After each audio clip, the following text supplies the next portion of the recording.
In a world of deepfakes, AI agents, and looming quantum computers, just trust the server is no longer enough. In this module, you'll see how to design systems where authenticity, integrity, and identity can actually be proven, not merely assumed. AI is breaking our ability to know what's real. Quantum computing threatens the cryptography that keeps secrets safe. Together, they erase old assumptions. From now on, trust can't be implied or promised. It has to be demonstrated with verifiable evidence.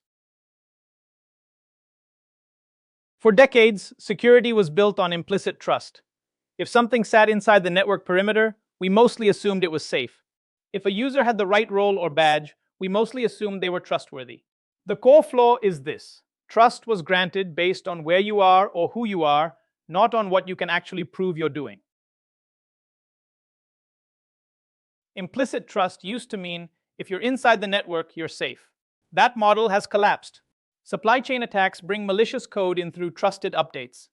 Global connectivity blurs any meaningful line between inside and outside. And when insiders or their credentials are compromised, trust itself becomes an attack vector. Any unchecked assumption turns into a vulnerability. AI doesn't just generate content, it attacks authenticity itself. Deepfakes can clone voices and faces well enough to bypass many biometric checks. Synthetic saturation lets attackers flood systems with endless, believable fake documents, logs, and identities. This erodes the human sanity check. You can no longer rely on eyes, ears, or intuition alone. Quantum computing changes the risk profile for confidentiality. Shor's algorithm means that once large quantum computers exist, today's RSA and elliptic curve keys become breakable. Grover's algorithm doesn't fully break hashes, but it speeds up brute force, effectively weakening them. The dangerous pattern is harvest now, decrypt later. Attackers record encrypted traffic today and wait for Q-day. That's why long-lived sensitive data already needs post-quantum protection and a clear migration plan. Traditional systems lean on implicit trust. We accept a server, a brand, or an admin as trustworthy because of reputation, contracts, or regulation. That holds only until credentials are stolen, insiders go rogue, or deepfakes convincingly imitate the trusted party. Verifiable trust reverses the approach. Instead of asking, "Who are you?" you ask, "Can you prove it mathematically?"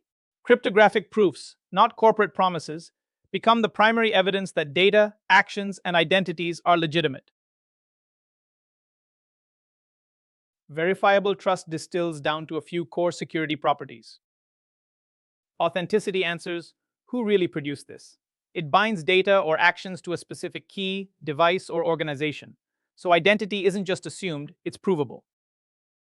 Integrity answers, has anything changed? You can detect even a 1-bit modification. Non-repudiation binds actions to actors in a way they can't plausibly deny later. Most cryptographic and blockchain systems are really about engineering these three properties in different places. Those properties rest on three pillars of system design. Transparency means behavior is inspectable. Protocols, parameters, and governance are legible, so you can reason about incentives and failure modes. Auditability means you can reconstruct history. Given the logs or chain state, independent parties can replay events and agree on what actually happened. Privacy closes the loop.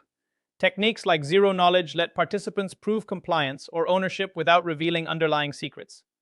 Robust architectures deliberately balance all three. Architecting for verifiable trust is mostly about managing tension between these forces. Maximizing transparency helps audits, but too much detail can leak information to attackers. Stronger security often means hardware-backed keys and tight authentication, but that adds friction for users and operators. Richer verifiability, with proofs and attestations, consumes bandwidth, storage, and compute. Your real job isn't to maximize any single dimension, but to minimize how much blind trust users must place in you.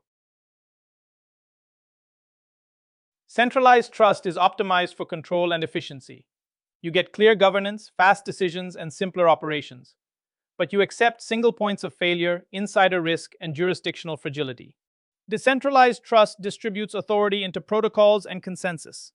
That brings censorship resistance and tamper evidence at the cost of higher complexity, latency, and harder governance.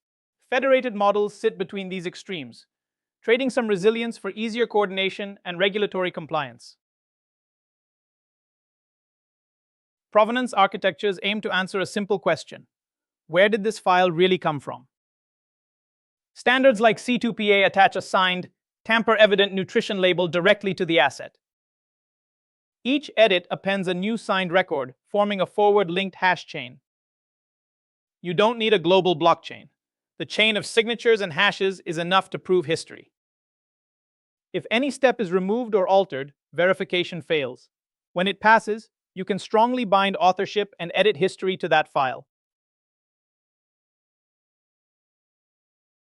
To make AI logic auditable, you don't log just final outputs. You log the entire decision trail as cryptographic commitments. Each event the model sees is hashed, then aggregated into a Merkle tree and anchored to a public blockchain or similar ledger. Regulators or investigators can later recompute hashes from raw logs and prove they match what was committed. Any hidden modification, deletion, or reordering of events breaks the chain, making tampering immediately visible. Preparing for Q-Day is less about a single cutover and more about running a disciplined migration program. First, build an inventory of cryptography in your systems and rank harvest now, decrypt later risks. Then design for crypto agility. Isolate cryptography behind services, configuration, and versioned APIs so you can swap algorithms safely. Next, introduce post-quantum algorithms in hybrid mode, using emerging NIST standards. Finally, treat verification as continuous, with real-time cryptographic logging and automated checks. In the world you're designing for, trust isn't a feeling or a policy document. It's a measurable output of your architecture.